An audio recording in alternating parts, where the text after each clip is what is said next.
Lo que sucede en Europa nos interesa. Europa se derechiza. Tras las últimas elecciones parlamentarias es evidente. ¿Por qué? ¿Es fenómeno permanente o a largo plazo o es una cuestión coyuntural? ¿Qué impacto tiene en América Latina? Que dicen que también se derechiza. Bukele en El Salvador, Milei en Argentina, Noboa en Ecuador. ¿Es esto un péndulo ocasional que obedece a la vez al fracaso de las fórmulas de izquierda? ¿O de verdad hay una regresión a ciertas cuestiones tradicionales que a veces terminan en aberración también, dada la constatación de la degradación de fórmulas que dijeron igualitarias, equitativas, socialistas, defensoras de los derechos humanos, y lo que han terminado es dinamitando las democracias republicanas? Ya se imaginan por qué nos compete el tema. Eso no está en el viejo continente, eso también se da en lo que se llamó el nuevo continente. Y de eso vamos a hablar en los próximos 60 minutos con Héctor Yepes, exlegislador, quien acaba de regresar de Harvard, de una maestría en Administración Pública, y Estefanía Luzuriaga, invitada a los tiempos. Ella tiene un máster en Estudios Avanzados de Comunicación Política y es doctora en Ciencias Sociales.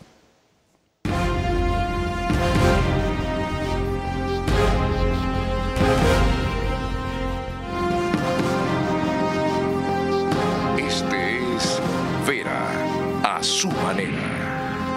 Un comunicador que desde 1975 ha sacudido la televisión con formatos y estilos polémicos, sin ocultar sus simpatías ni jactarse de objetividad, pues el periodismo de opinión siempre asume una posición. Bienvenidos a coincidir o discrepar con Vera a su manera. Opinión con propósito. Democracia.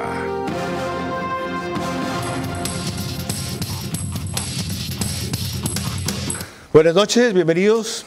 Les recuerdo que nos pueden seguir por Facebook y YouTube de Vera a su manera. Estamos también en Extreme TV Cable, canal 15 de Vito TVO o 709, si prefieren alta definición. En DirecTV el canal es 194, corresponde a Manavisión. Canal 9, señal abierta solo en Manabí. Además, gracias a RTV estamos en todas las cableras. DirecTV, canal 177, CNT, canal 12, TV Cable, canal 69, Claro TV, canal 30 y Cable Unión, canal 9. El número aproximado de hogares conectados solo en estas cableras es mayor a 40.000. Carlos. Adicionalmente, en radio 101.3 FM, Centro, Paraguayas y Santa Elena, Candela con K, 89.3 FM en Manabí, La Bonita del centro del país, también 89.3 FM en Riobamba, pero desde allí para Chimborazo, Cotopaxi y Tungurahua. Y en Quito, 101.7 FM Radio Sucesos, líder en información en la capital de la República. Arranquemos, Lorena. Beatriz Navarro, corresponsal de La Vanguardia en Europa, resume bastante bien cómo entender los resultados de las últimas elecciones parlamentarias europeas, que marcan un notable avance de las tendencias de derecha. ¿Qué significan estos resultados? En primer lugar, que Partido Popular Europeo, socialdemócratas y liberales, la alianza clásica proeuropea de centro que ha dirigido la Unión Europea desde el final del bipartidismo, retiene la mayoría de la Eurocámara al sumar suficientes eurodiputados para sacar adelante las propuestas legislativas que presente la próxima Comisión Europea. Pero la dinámica política interna y la misma aritmética europarlamentaria aconseja trabajar con mayorías más amplias y es habitual recurrir a más grupos. Aquí pueden venir las discrepancias, porque mientras los socialdemócratas son partidarios de ensanchar esta mayoría para incluir a los verdes, los democristianos, como ha ocurrido ya en la recta final de esta legislatura, se resisten y dejan la puerta abierta a apoyarse en formaciones más a su derecha. La próxima prueba de estas nuevas mayorías que acaban de conformarse será la elección del próximo presidente o presidenta de la Comisión Europea. Este voto, que podría tener lugar en julio en Estrasburgo, en la misma semana que se constituirá el nuevo Parlamento Europeo, nos dará una idea de dónde se encuentra el nuevo centro político europeo. Hay una primera aproximación a ese fenómeno, Estefanía Luzuriaga. ¿Cómo lo ve usted? Bueno, yo creo que de alguna manera hay dos elementos. Uno es que definitivamente esto que se especulaba que la derecha iba a arrasar no se dio, el centro se sostiene y eso es como un gran aporte. Y por otro lado es el efecto que esto tiene principalmente dentro de los gobiernos nacionales. Es decir, para mí la conversación más importante versa sobre eso. Es decir, ¿qué pasó en Francia después de esto? Es importante. Nos adentraremos en eso. Así es. Y bueno, no solo Francia, otros países, pero cojo el caso francés por ser un país de bastante relevancia dentro de la conformación del Parlamento. Es decir, hay un crecimiento de la derecha, no hay un arrase como se anticipaba que se podía dar. Pregunto entonces a la inversa, ¿por qué no se produjo esa barredera? Van a escuchar más adelante a esta corresponsal en Francia con quien estuve conversando recién. No me acuerdo la frase que ella usó, creo que es una bataola o una cosa así. ¿Por qué no se produjo eso? Yo creo que principalmente porque existe todavía en Europa Occidental y en los países que tienen mayor cantidad de participación un centro que es un centro que se soporta bastante bien el electorado. Sin embargo, sí vemos una tendencia que nos puede dar un efecto hacia la derecha para las próximas elecciones nacionales y que obviamente puede afectar el próximo Parlamento en 5 años. De eso también indagaremos. Héctor Yepes, bienvenido a Los Tiempos. Con la perspectiva que le da esta formidable experiencia en Harvard, que enriquece la formidable que ha tenido aquí. ¿Cómo ve este fenómeno? Gracias, Carlos, Estefanía. A ver, yo creo que aquí, primero más que derecha e izquierda, hay un gran debate entre, una división entre élites y quienes defienden a la gente de a pie. Y yo creo que quienes defienden a la gente de a pie, que en Europa son los agricultores, son mucha gente que está en contra de ciertas políticas migratorias, ha crecido ese segmento. No al punto de generar un cambio radical. El centro se sostiene, ha dicho Ursula von der Leyen, y es verdad, en los números es así, pero ojo, esto sí es un síntoma. Algo pasa en Europa, que hay un número creciente de gente que se siente no representada, desplazada, y eso también pasa en América Latina, y supongo que iremos después. Y claro que sí, partiremos del fenómeno Milei, Bukele y algo tocaremos el de nuevo. Pero esa no representación significa para muchos una regresión a tendencias superadas. Por ejemplo, como Vox en España, pro-franquista en un país que se precia de haber institucionalizado la democracia. ¿En verdad hay ese retroceso en aras de que sectores como lo que usted mencionó no son representados? A ver, yo creo que a lo que tiene que llevar esto es a que las élites en Europa, en este caso, y también aplica para América Latina, escuchen. A ver, por algo la gente vota como vota, la gente no es loca. Y en esta elección ha votado aproximadamente el 50% de los ciudadanos europeos, que es una participación alta para los estándares de allá. Entonces, a ver, una de dos, o siguen el mismo baile entre unos poquitos, donde el resto pues están de espectadores, y entonces los extremos siguen creciendo, o en un momento dicen, a ver, un ratito que aquí la fiesta es de todos, pues no de unos cuantos, escuchan realmente lo que la gente les está diciendo, los agricultores que han salido a protestar en las principales capitales europeas, y ajustan el rumbo para que no explote el sistema, porque si no la fórmula es clarita.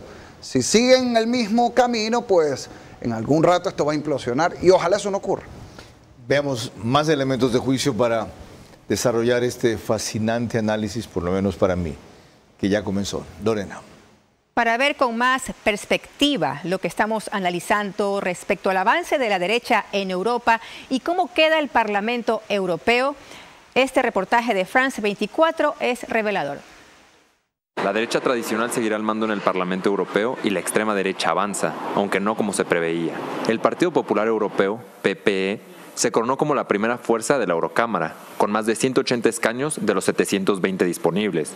La segunda fuerza del Parlamento sería la Alianza de los Socialistas y Demócratas Europeos, con más de 130 asientos. Ursula von der Leyen, actual presidenta de la Comisión Europea y candidata a la reelección, celebró la victoria del PPE y aseguró que su partido le hará frente a los extremos de derecha e izquierda.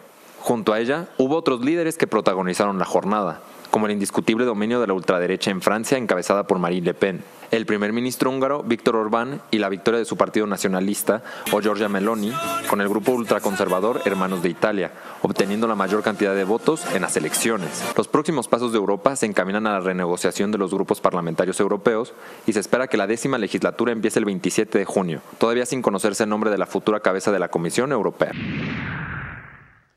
Voy ahora a nuestra corresponsal en Francia, París, que es ecuatoriana. Con esa doble perspectiva, es de acá, pero vive allá, aportar otros elementos de juicio a lo que estamos examinando. Y se me quedó grabada una frase de Héctor Yepes, sobre la cual le voy a consultar después. No sé si tomaron ustedes debida nota de lo que dijo. O aplican ajustes, o esto implosiona. Y eso no sería deseable. Es correcto decir, gracias y de paso buenas noches, allá madrugada, que hay un resurgimiento de la derecha, a juzgar por los resultados de las últimas elecciones parlamentarias, como se ve especialmente en Italia, Francia y España. Efectivamente, Carlos, los resultados de las elecciones europeas confirman lo que ya se esperaba, el aumento de votos a favor de partidos de extrema derecha. Muchos de esos partidos han conseguido mejorar sus resultados, pero esta ola no constituye todavía una marejada.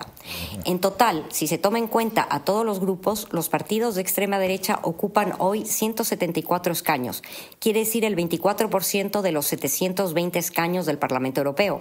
En 2019 tenían un total de 165 representantes electos. Como ves, la diferencia no es tan grande. En ese entonces, representaba algo más de una quinta parte del total, teniendo en cuenta los 29 escaños del partido Brexit del Reino Unido. Este auge de la extrema derecha efectivamente varía en escala según el país. Los grandes contingentes de escaños de extrema derecha provienen principalmente del RN, el partido de Marine Le Pen en Francia, 30 escaños, los Fratelli d'Italia, el partido de Meloni, 24 escaños, el PiS polaco, 20 escaños, el AfD alemán, 15, y el Fidesz Orbán de Viktor Orbán en Hungría, 11 escaños. Estos 5 partidos por sí solos representan más del 57% de todos los funcionarios electos de extrema derecha. El verdadero muro de contención de la extrema derecha en el Parlamento Europeo ha sido el centro derecha. Si te das cuenta, la extrema derecha ha subido su número de votos en los países en los que el centro derecha es débil, como en la Francia de Macron, en la Italia de Meloni, en Polonia, en Austria y en Alemania. No así en España, donde el partido de Vox obtuvo 6 escaños de 61 que corresponden a España, 3 más que en 2019, versus, por ejemplo, el Partido Popular, que obtuvo 22 escaños, 9 más que en 2019.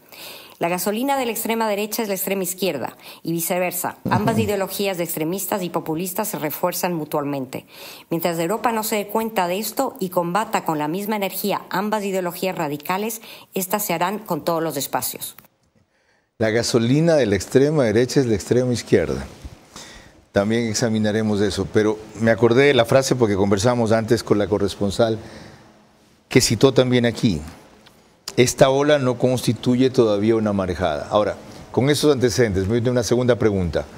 El ascenso, sobre todo, de Marine Le Pen en Francia, ¿cuánto tiene que ver con el convivir diario que han complicado especialmente los migrantes, sobre todo en París, con una serie de islamistas que en su activismo ya rebasan lo tolerable, especialmente en la capital francesa? El desgaste y el laxismo de Macron, la inmigración incontrolada, el auge del islamismo en detrimento de la laicidad y de los valores republicanos, el repunte de la violencia, la desaparición de la izquierda tradicional devorada por la izquierda islamista y la ideología identitaria del partido Mélenchon, amigo de Correa y prodictaduras bolivarianas, han contribuido al auge y el apoyo al partido de extrema derecha Reunificación Nacional de Marine Le Pen. Francia se encuentra ante una encrucijada casi existencial, elegir entre el partido de Marine Le Pen y la unión de izquierdas denominada Frente Popular, dominado por el partido de Mélenchon. 2 caminos populistas y radicales que tienen mucho en común. Ambos son antieuropeos, quieren acabar con la OTAN, apoyan al dictador Assad en Siria, son fans de Putin, enemigos de la prensa libre y de los medios, ambos son antisemitas. También coinciden en las pensiones, los chechenos, los chalecos amarillos. A Le Pen le encanta Orbán y a Mélenchon Chávez. No te supiera decir ¿qué es peor para Francia? ¿Si la extrema derecha de Le Pen o la extrema izquierda de Mélenchon? La única certeza que tengo que ninguna opción es buena. ¿Tú por quién votarías? ¿Por Trump o por Chávez? Respóndale. ¿Por Trump o por Chávez? Sí, ¿tú por quién votarías? Porque así resume el dilema nuestra corresponsal yo allá. creo que si me ponen esa elección, creo que iría por Trump entre las dos opciones. Creo, porque creo que el modelo económico de Trump ha sido menos caótico que el modelo económico de Chávez. Si no veamos cuántos emigran de Venezuela y cuántos siguen migrando y cuántos migraron durante el periodo de Trump. Respondamos la misma pregunta. ¿Tú por quién votarías? Puesto en ese dilema, ¿por Trump o por Chávez? Entre los dos, por Trump. Pero creo que es un falso dilema. Yo ahí discrepo un poco de la lectura. Yo no creo que esto es solo entre extrema izquierda, extrema derecha. Yo creo que aquí hay un tema que va más allá de lo ideológico. Es el rechazo de la gente a la burocracia europea, a lo que consideran las élites, que esas élites en Europa son la centroizquierda y los verdes. En Latinoamérica tradicionalmente ha sido la derecha y por eso el populismo latinoamericano tradicionalmente ha sido de izquierda, pero el fenómeno es el mismo. Las razones por las que la gente votó por Milei en Argentina y por Castillo en Perú son más o menos las mismas. Es un voto contra el sistema más que un voto por razones ideológicas. Antes de pasar con Estefanía, contesto la pregunta. Si ese fuera el dilema, yo por Trump, porque en medio de todas sus aberraciones juega y cree dentro de la democracia que un rato se quiso echar abajo un resultado, tanto que esa democracia lo tiene contra las cuerdas en Estados Unidos. Y se le sigue un proceso penal a un expresidente de los Estados Unidos y el señor no se fuga, y el señor va a los juicios, y el señor no toma una avioneta y termina en Centroamérica o en Europa. ¿Ok? Sí, es una práctica radical, diría yo, no le llamaría extrema, de sus creencias. Ahora, vamos a lo otro. ¿Cuál es el germen de esto? Dice Héctor que es más bien un rechazo al manejo de las élites. ¿Hay algo más? O sea, yo estoy de acuerdo en que el establishment político está en crisis en el mundo y viene en crisis porque hablamos de los giros. O sea, no pasa hoy, ha venido pasando, es histórico. Los giros son parte, digamos, de la cotidianidad política. Ahora hay un tema súper importante y es que en este momento ese establishment critica principalmente los modelos de desarrollo. Es decir, lo que acaba de decir Héctor se resume en que el modelo de desarrollo del socialismo del siglo XXI en Ecuador fue caduco y por eso vemos estas derechas en América Latina, y el modelo de desarrollo europeo es caduco y no representa las problemáticas reales. O sea, este contexto electoral se da en el marco de una Gran Bretaña que se da en el marco de una guerra contra Ucrania que la mayoría quiere apoyar, pero que no todos los miembros de la Unión Europea quieren apoyar. Y aparte, como si eso fuera poco, un problema migratorio que no es respondido debidamente para estos grupos que hoy no quieren más. Es caduco, qué curioso, y resulta que es el ejemplo para nosotros en muchos casos. Desde luego, cogen Finlandia, cogen Islandia, cogen Suecia, no exactamente los países que están en conflicto, pero ¿qué hace ver al modelo europeo como caduco? Precisamente que, salvaguardando estos derechos del estado de bienestar tradicionales, se han opacado conversaciones necesarias y urgentes para el ciudadano de a pie. Ese ciudadano de a pie ve que sus necesidades y sus conversaciones de hoy no están sobre la mesa. ¿Cuáles son las necesidades del ciudadano de a pie en Europa? Si tienen un sistema de seguridad social que funciona, no diría que es excelente, de salud pública, de educación eficiente, lo que aquí es lo más básico, y no tenemos allá, funciona. ¿Cuál es? Bueno, todo el mundo pues se compara consigo mismo siempre, ¿no?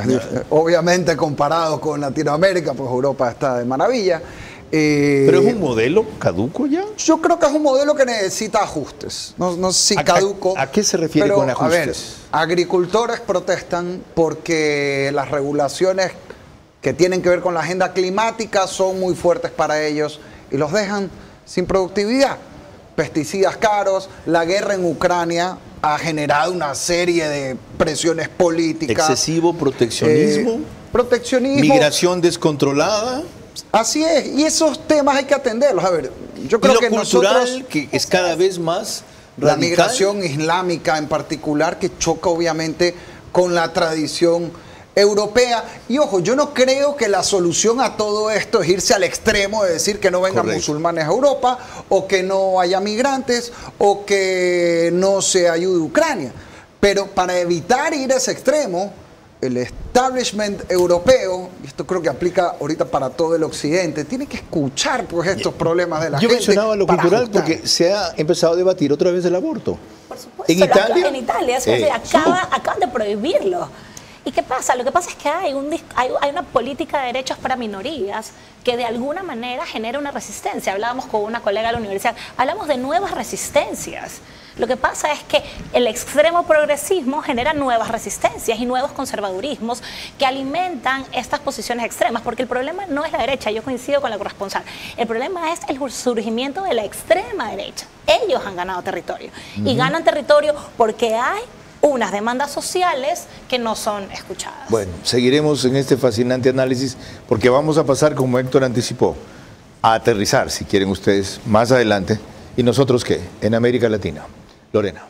Cuando volvamos, la reacción de Pedro Sánchez, jefe de gobierno español, sobre los resultados que en su país significaron que el PPE, partido de posición de derecha, le gane al PSOE, partido de Sánchez de izquierda, por 2 escaños. 22-20 fue el resultado.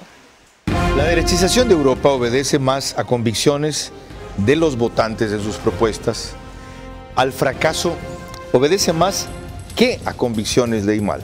La derechización de Europa obedece más que a convicciones de los votantes de sus propuestas. Al fracaso de la extrema izquierda, que ha permitido la imposición de culturas de inmigrantes cuyo fin es destruir la democracia occidental. Les recuerdo que el reprise del programa es por OnePlus, Canal 14, el mismo número en las 3 cableras que lo reproducen. Extreme TV Cable, Claro TV y CNT. Lo que pasa es que voy a darles un dato interesante. Solo en el reprise el streaming genera 100,000 vistas al mes, lo que significa 4,000 personas diarias u hogares aproximadamente viendo este programa a las 6 de la mañana. Porque para alguna gente es muy tarde y para otra gente le da sueño. Te han cogido como costumbre desayunar viendo el programa en el reprise de OnePlus, solo que es 48 horas después, 6 de la mañana. El periódico digital Ecuador en Vivo lo reproduce en su portada principal y portal de noticias, y en radio salimos en el oriente a través de Nina Radio en Puyo. Eso es 104.7 FM. Lorena. Pedro Sánchez, jefe del gobierno español en el medio El Heraldo, hace notar lo gravitante que es para el destino de su país el trabajo del Parlamento Europeo, porque 70% de las leyes que se hacen en España provienen o concretan lo que la legislatura europea avanza primero. 70% de las leyes que se aprueban en el Parlamento Nacional, en nuestro Congreso de los Diputados, son leyes que se aprueban en Estrasburgo, en Bruselas. Y por tanto, lo que se decide hoy para el futuro de España y para el futuro de Europa es de una enorme importancia. El Partido Popular Europeo, de corte conservador, salió victorioso con 189 escaños de los 720 del nuevo hemiciclo. Esta pequeña acotación para hacerles notar a ustedes, guardando las diferencias, la distancia que hay entre el Parlamento Europeo por su volumen allá y representatividad e influencia en la normativa de cada país versus algo parecido aquí como el Parlamento andino, que no suena ni truena. Ya es motivo de burla y respeto constante. En algún momento, cuando existía el Acuerdo de Cartagena, quizá tuvo sentido. Usted quería hablar de España. ¿Cómo evaluar lo sucedido en España, en donde 22 obtienen el PP, partido de oposición, al PSOE, y 20 el PSOE? A ver, lo que ha pasado es que el PP se ha llevado los votos que antes eran de Ciudadanos, prácticamente, y el PSOE perdió un escaño del 2019, de 21 a 20. Entonces, para todo lo que ha enfrentado Pedro Sánchez este tiempo, no ha salido nada mal parado. En España yo no creo que esto mueve el tablero como sí lo hace en Francia y en Alemania, donde la derecha de la AfD y de la agrupación nacional de Le Pen pues quedan segundos, perdón, Le Pen queda primera, lo dobla Macron, pero ojo, en Alemania los grandes ganadores no es la AfD, es la Democracia Cristiana, el partido de la ex canciller Angela Merkel. Correcto. Que saca más de 30%, y el gran perdedor, o los dos grandes perdedores aquí, son Macron y Scholz. Vamos a ellos enseguida, pero ante su visión de España, Estefanía Luzuriaga. Yo coincido con lo que acaba de decir Héctor. Definitivamente para mí no es una derrota para el PSOE. el PSOE se sostiene con un discurso que, en mi opinión, se viene desgastando, como mencionaba, por todo lo que ha pasado, y sobre todo creo que el PP podía haber capitalizado de manera más importante el contexto. Ahí hay una cosa que me desconcierta. ¿Cómo puede sostenerse tanto el PSOE más allá de la tenacidad, brillantez, otra cosa es que no coinciden, y cómo la utiliza Pedro Sánchez? Si es un país que está fomentando el separatismo, algo que siempre, es un gobierno, perdón, que está fomentando el separatismo, algo que siempre combatió España, por un lado, y es un país que ha hecho acuerdos con terroristas, dado amnistía o indultos a terroristas, que es algo que siempre combatió España. ¿Por qué ya el español no le importa o parece importarle menos eso? A ver, yo creo que España ha logrado consolidar desde el PSOE un discurso de centro que le permite sostener, como mencionaba hace un momento, ¿Eso es centro? No, el PSOE en su discurso, como argumenta su discurso política, es centro. Digamos, ¿pero usted lo ve como centro? Digamos, a ver, conceptualmente no necesariamente es un centro, pero discursivamente sí. ¿Está impulsando la independencia de Barcelona? ¿Es un centro? Pero es un centro porque es una discusión infértil. O sea, del día que Barcelona efectivamente se separe, pasará mucho tiempo. Ahora comienzo a entender. ¿Cómo ves tú? ¿Cómo ve usted? Disculpen, somos buenos amigos con Héctor, pues no lo debo tutear. Aunque tienes menos que la edad de mis hijos mayores, por si acaso. Ok, a mí me desconcierta esto. Es decir, este país guerreó con ETA hasta hace poco, ahora los trata como si no fueran terroristas. Este país dio las autonomías para que no estallara el separatismo y ahora indulgente con los separatistas. Sí, a ver, yo no tengo una respuesta súper informada a eso, pero mi impresión es, un tema generacional. Ojo, ya la generación que sufrió a ETA pues, va cambiando. Sí, señor. Y dos, creo que coincido con Estefanía. O sea, yo no sé hasta qué punto el tema del separatismo catalán incide en el día a día de las votaciones fuera de Cataluña. No lo sé, la verdad. Gracias por ayudarme a entender. Porque una cosa parecía, ya vamos a ir al Ecuador, una pequeña mención. Me pasa con no comprender por qué la generación actual no reacciona como reaccionaba la mía y otra. Es que no lo vivió. Es una distinta, no lo vivió. ¿Usted tiene 32? 35. Nunca se debe preguntar eso. No perdón. Héctor, 37. Este es un pelado. Pelado, sí, pero... mis hijos tienen 44 y 42, dos mayores. Vamos a un elemento adicional, Lorena. Ursula von der Leyen en Alemania, en cambio, celebró el triunfo de su tendencia de derecha en estos términos. Dankeschön. Gracias. Viele Grüße hier von Brüssel Muchas nach gracias. Berlin. Y felicitaciones muy sinceras para el gran, quítame este letrero que no me deja ver aquí, la CDU y la CSU, realmente habéis ganado estas elecciones. Hay una cosa que dice en espera aquí que no me deja leer. Vean los caracteres, es realmente fantástico, estamos encantados. Sabéis que aquí en Europa aún tenemos que esperar varias horas, ya que en algunos estados miembros los colegios electorales aún están abiertos. Pero tanto mejor eso, por lo que habéis marcado como tendencia. El esfuerzo fuerte y estable en tiempos difíciles y lograr este resultado con cierta distancia. Una felicitación muy, muy sincera a Berlín, lo habéis hecho fantásticamente. Ya.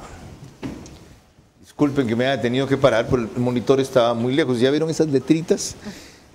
¿Qué va a ocurrir con la presidencia del Parlamento Europeo después de escuchar eso? A ver, se estima o se esperaba una reelección. Yo creo que en este momento justamente el tipo de alianzas que se configuren darían para tal vez cambiar los actores. Sin embargo, es muy difícil que Alemania se deje quitar ese espacio. Y ahora que hemos visto que lo que ha recuperado la derecha no va más de un 25%, ¿cabe algún tipo de influencia o flexibilidad en los temas o legislaciones a tratar justamente para no darles pretexto o motivo a seguir creciendo más? A ver, yo creo que la reelección de von der Leyen es casi segura. La coalición de ella tiene 400, más de 400 de 720. O sea, tendría holgada mayoría.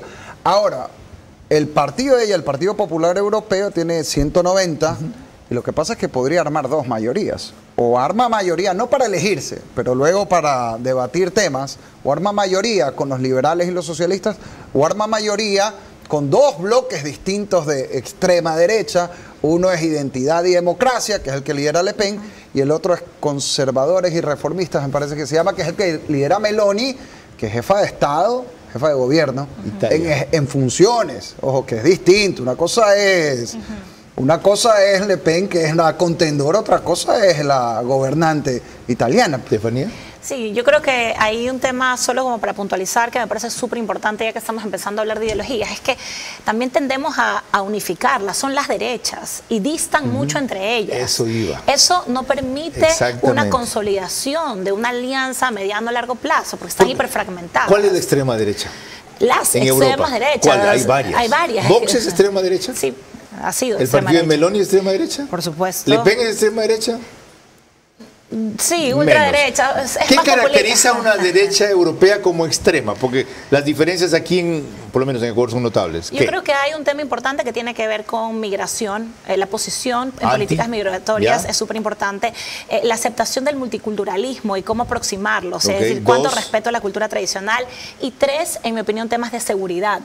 Es un tema que es menos comunicado, pero que es muy importante ya en la bajada a las acciones políticas concretas. A su juicio, ¿qué caracteriza en cambio una extrema derecha europea? ¿Qué es lo que nos hace decir que es extrema? Yo creo que es difícil poner a todos esos grupos en el mismo saco. Normalmente lo que la gente diría es, pues, qué tan radical es la oposición a los migrantes y especialmente a los musulmanes, el tema de seguridad y la agenda y la posición sobre la agenda climática. Pero ojo, ahí hay gran variedad. Meloni y Vox están en el mismo grupo parlamentario europeo que no es en el que está Le Pen. Correcto.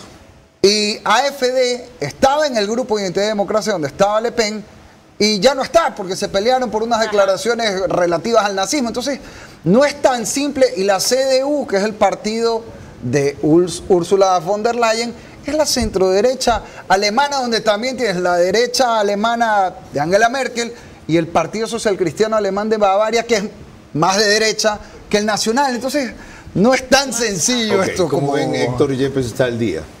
Ya aterrizará en nuestra realidad en el próximo bloque. Porque yo, de paso, de la forma en que caracterizan 3 de los 4 aspectos de la nueva derecha, yo acojo sus planteamientos, excluyendo el de la agenda climática, por supuesto, a favor. Pero ser selectivo o radical con ciertas migraciones, absolutamente. El tener mano dura frente a la inseguridad, absolutamente. Y el defender nuestro acervo cultural sin llegar al nacionalismo extremo, absolutamente por una razón. Aquí creemos en una democracia occidental republicana, o hemos estado tratando de llegar a ella hace rato. Los elementos culturales diversos o distintos a estos, no solo que no creen en eso, creen en destruirla para montar su sistema.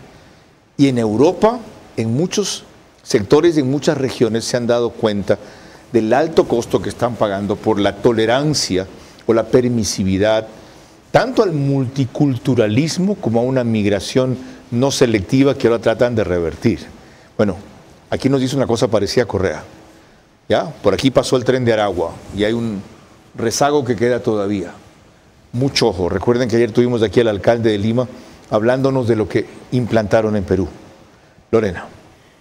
Cuando volvamos, más opiniones de nuestros panelistas invitados esta noche y además Mario Cubi vía Zoom. La derechización de Europa obedece más que a convicciones de los votantes en sus propuestas, al fracaso de la extrema izquierda que ha permitido la imposición de culturas inmigrantes, cuyo fin es destruir la democracia occidental. En los Estados Unidos, la señal de Macro Digital Televisión se puede ver a nivel nacional a través de Roku. Recalcando que en Estados Unidos son más de 14.000 los conectados, principalmente ecuatorianos. En Ecuador, la señal de Macro Digital Televisión por las siguientes cable operadoras. Supercable Macará, canal 48 en SD y 20.5 en HD, provincia de Loja. Colorados Visión, canal 5 en SD y 45.4 en HD, provincia de Santo Domingo de los Áchilas. Valle Visión Play en la ciudad de Quito. Once Play, canal 18, todo Ecuador y Galápagos. CNT Play, también todo Ecuador y Galápagos. Carlos. Vamos ahora a América Latina. Bienvenido Mario Cubi, abogado, académico, empresario y consultor. Fue recientemente subsecretario de Gobierno, ha vuelto a lo académico y con todos esos antecedentes, le pregunto, vamos ahora a América Latina. ¿Ve usted un fenómeno de desderechización en nuestra región caracterizado por el ascenso de Milei, que es un fenómeno mundial, por el de Bukele, que es también otro fenómeno mundial, sobre todo en el aspecto de seguridad, y por Noboa, que es un presidente ascendente con gran aceptación entre los presidentes de América del Sur? ¿O es una cuestión episódica, casual, lo que está sucediendo aquí? Bienvenido. Bueno, Carlos, qué gusto saludar. Siempre un gusto poder conversar. Saludos también a Héctor y a Estefanía, que estaba en el panel. Primero, y si me permite solo aportar un poco, creo que es importante que al menos quienes no estamos involucrados en debates puramente ideológicos podamos salir de ese efecto global de llamar a prácticamente todo lo que no sea izquierda extrema y ultraderecha. Parecería que la centroderecha y la derecha desapareció del mundo, ¿no? Y cualquier cosa que no sea izquierda se convierte automáticamente en ultra o extremo. Ajá. Eso genera aislamiento, eso genera conflicto, eso genera roces innecesarios y evita que haya acuerdos importantes en virtud de las necesidades de los ciudadanos. Y ahí coincido con lo que decía Héctor en el bloque anterior, sobre más allá de una victoria de un solo partido. Creo que es un llamado de atención, una especie de golpe en la mesa de los ciudadanos diciendo lo que está pasando no va más. Queremos una alternativa y lastimosamente solo escuchamos de estos grupos de alternativas que no sean continuismo a lo que está afectando realmente el día a día en la vida de los ciudadanos europeos, particularmente de los países del sur de Europa, que son los que más han recibido la migración ilegal masiva. Creo que eso hay que entenderlo, y el efecto en Latinoamérica es bastante similar.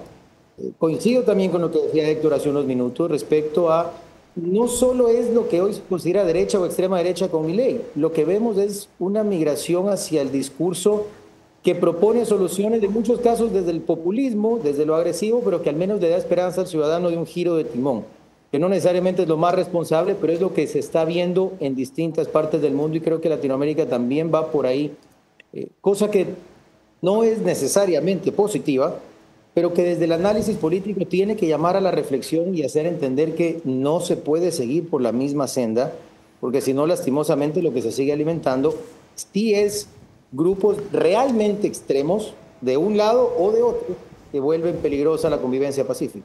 Mario, estos tres fenómenos que mencioné en América Latina, cercanos pero ciertamente distintos también, Bukele, Milei y Noboa, ¿son la alternativa que está buscando el continente sin que todavía se configure como tal? Y porque usted proponía no hablar de lo ideológico, no les denomino entre los extremos o el centro, o simplemente son una variante de la derecha. Me parece que en la mayoría de casos arrancan desde una perspectiva populista, que no necesariamente responde de izquierdas o derechas, sino una manera de comunicar y de buscar dar soluciones sencillas a problemas complejos. Luego, en el ejercicio, creo que es más adecuado analizar las acciones para evidenciar la implementación o no de ideologías de una tendencia u otra. Milei indudablemente ha demostrado una línea bastante liberal clásica en lo económico, de reducción del tamaño del Estado, y ha ejecutado de manera coherente lo que propuso. En el caso de Bukele se ha enfocado mucho en la seguridad y sin duda las cifras demuestran resultados. En lo económico hay una combinación de trabajo del Estado con impulso de empresa privada, por lo tanto sí podemos hablar de una línea económica algo de centro-derecha. Sin embargo, sería, me parece, inadecuado hablarle de derecha pura o de extrema derecha. En el caso del presidente Noboa, él mismo se califica como de centro-izquierda. Creo que sus acciones por ahora no son suficientes en lo económico, por lo menos, para lograr dilucidar con responsabilidad si es de uno o de otro lado. Parecería que más bien está tratando de ir resolviendo en el camino los temas más urgentes sin necesariamente basarse en una u otra tendencia ideológica como un purismo. Mil gracias, Mario Cubi. Y él pone un elemento nuevo en el tapete, el populismo. ¿Es el populismo una característica de estas derechas en América Latina? Yo creo que el populismo es una característica de todas las derechas, no solo la de América Latina. Es decir, justamente lo que acabamos de mencionar en su momento, se configura un antagonismo en todos los discursos. Hay un antagónico. En el caso de Milei, el establishment socialista anterior. En el caso de Bukele, los grupos terroristas y Estados Unidos. En el caso de Francia, el multiculturalismo que lo llama anglosajón. y la migración. Entonces, ¿las izquierdas no son populistas? Por supuesto. ¿También? Es que el populismo es un enfoque de la comunicación política, no es una ideología. ¿No necesariamente negativo? No, es una herramienta, como que estemos aquí sentados conversando con la audiencia. ¿El populismo caracteriza estas derechas nuevas de América Latina? Noboa, Bukele, Milei. Yo creo que unas sí, otras no. Y yo coincido con Estefanía, es más una forma de hacer política que una ideología. Uno podría decir, pues, dicen que Milei es populista y que López Obrador también. Y yo creo que las razones por las que la gente en México y en Argentina vota por el uno o por el otro son muy parecidas, porque representan el antisistema. Y cuando el sistema no funciona, creo que es válido ser antisistema. Ahora, la presencia de estos líderes está empujando a la polarización. Y les quiero mostrar un ejemplo. Tenemos eso que recogimos en TikTok, de la discusión que se generó en el Parlamento argentino, de una comparación que hizo un asambleísta de qué había venido a hacer Milei con su presencia allá, y el rechazo de otra, cómo lo interpretó. Miren lo ilustrativo que es esto, de lo que generan estos líderes. Miren. Les hizo el amor y los despertó a todos. Un senador argentino compara el triunfo electoral de Milei con una versión libre del cuento de la Bella Durmiente y genera indignación en el Senado. Esto me hace acordar a un viejo cuento de hadas de la infancia, el de la Bella Durmiente, que resulta que viene una bruja a una casa y los dejó a todos durmiendo, pero bueno, gracias a Dios el 19 de noviembre vino el príncipe y les hizo el amor y los despertó a todos.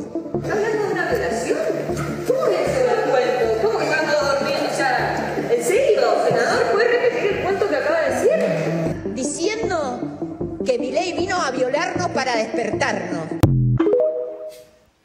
Como tengo que hacer otro corte, el comentario de los invitados después. Lorena. Cuando volvamos, la repercusión en América Latina de este fenómeno de la derechización en Europa. A propósito del liderazgo continental que está ejerciendo Javier Milei en esta materia. La derechización de Europa obedece más que a convicciones de los votantes en sus propuestas, al fracaso de la extrema izquierda que ha permitido la imposición de culturas inmigrantes cuyo fin es destruir la democracia occidental. Ya vieron la pregunta que quedó pendiente. Héctor, ¿Milei fomenta polarizaciones como la que vimos hace un rato? ¿Ese tipo de líderes, Bukele también? Yo creo que Milei y Bukele tienen estilos muy diferentes. Yo creo que Bukele no es agresivo, Milei sí lo es su forma de ser. Y ojo, esos son estilos, pero el problema es cuando el fin de la política se vuelve pelearse. Eso es absurdo. ¿Pero nos están obligando al blanco y negro? A ver, eso es problemático cuando nos vamos a los extremos de un lado o del otro. Una cosa es ser agresivo para cambiar lo que hay que cambiar y otra cosa es quedarse permanentemente en eso. Y en América Latina necesitamos, no solo en Ecuador, generar consensos. Y a mí sí, algo que me preocupa son las peleas diplomáticas que estamos teniendo por una razón u otra que nos hacen desviarnos de lo importante. Aquí los únicos que han logrado la Unión Latinoamericana son los narcotraficantes hasta ahora. El sueño de Bolívar. Haremos un programa sobre eso. Qué buen punto. Y desde luego estaré invitado. Volvamos a lo que me intrigaba a mí. ¿Este tipo de líderes fomentan la polarización? ¿Sí o no? ¿Blanco y negro? ¿Democracia o dictadura? ¿Conmigo o sin mí? Yo creo que los líderes de las redes sociales generan polarización. Yo creo que la plataforma dictamina mucho el tamaño del discurso y el posicionamiento del usuario. Tenemos un montón de algoritmos que nos alimentan lo mismo que hemos escuchado y eso genera un elector intrínsecamente polarizado. Pues es más la forma que estamos procesando el mensaje que el mensaje mismo. Yo coincido en que obviamente Milei es muy agresivo, pero no es Milei solamente, es toda la estructura comunicacional atrás. Es que no pasa en Ecuador, pasa en Estados Unidos, pasa en El Salvador, pasa en todos lados. Ok, Lorena. Les recuerdo que estamos desde los estudios de Canal 24/7 y eso significa que nos pueden ver en Extreme TV Cable, Canal 3, Claro TV, Canal 9, en DiviNet, Canal 12 y en Data MS Televisión, Canal 99. Carlos. Mañana va a estar aquí José de la Gasca, representante del Ecuador en el Consejo de Seguridad de la ONU. Lorena. Cuando volvamos, en la parte final, mis 5 preguntas para nuestros invitados de esta noche que deben ser respondidas únicamente en términos... Para cada uno, no 3 preguntas para cada uno. Ok. Que deben ser respondidas exclusivamente en términos de sí o no. Sus reflexiones finales y el comentario de cierre de Carlos Vera. La derechización de Europa obedece más que a convicciones de los votantes en sus propuestas al fracaso de la extrema izquierda, que ha permitido la imposición de culturas inmigrantes cuyo fin es destruir la democracia occidental. Desde ya, feliz día a quienes somos padres el próximo domingo. Lorena. Les recordamos a nuestros invitados que sus respuestas exclusivamente en términos de sí o no. Vamos con Estefanía Luzuriaga, número 1. Se registra también un ascenso de la derechización en Europa encarnado en mujeres, como vemos en Italia, Francia, Alemania y seguramente también en España, ¿sí o no? Sí. 2. Ante los crecimientos de los extremos allá, en América Latina tiene ahora opción la denominada tercera vía, ¿sí o no? No. 3 y última. ¿Son extrema derecha cada cual con su estilo, Bukele y Milei en América Latina? No. ¿Sí o no? Gracias. No. Yo creo que solamente sobre el tema del liderazgo, creo que crece el liderazgo femenino más allá del posicionamiento ideológico del mismo. Ya. Gracias. ¿Por qué la dejas hablar cuando es solo sí o no? Porque es mujer. Después podía hacer una reflexión. Ya, sigamos. ¿Ok? ¿Qué son esos privilegios? Dale, ok. Vamos con Y si yo interrumpo, soy machista, que coarto libertad de expresión. Dale, Yo por eso me callo. Ya, ya. Está bien, está bien. Okay. Vamos con Héctor Yepes, número 1. ¿La derechización en Europa es solo un fenómeno coyuntural, sí o no? No. 2. El respeto irrestricto a los llamados derechos humanos ha permitido el abuso de derechos en culturas ajenas a la democracia, ¿sí o no? Sí. 3 y última. La derecha en España, concretamente, ¿será capaz a la vez de controlar sus extremos y limitaciones, sí o no? No sé, ya ahí me preguntó una de adivinar el futuro. Gracias. Su reflexión final, ya que Estefanía hizo la suya, Héctor.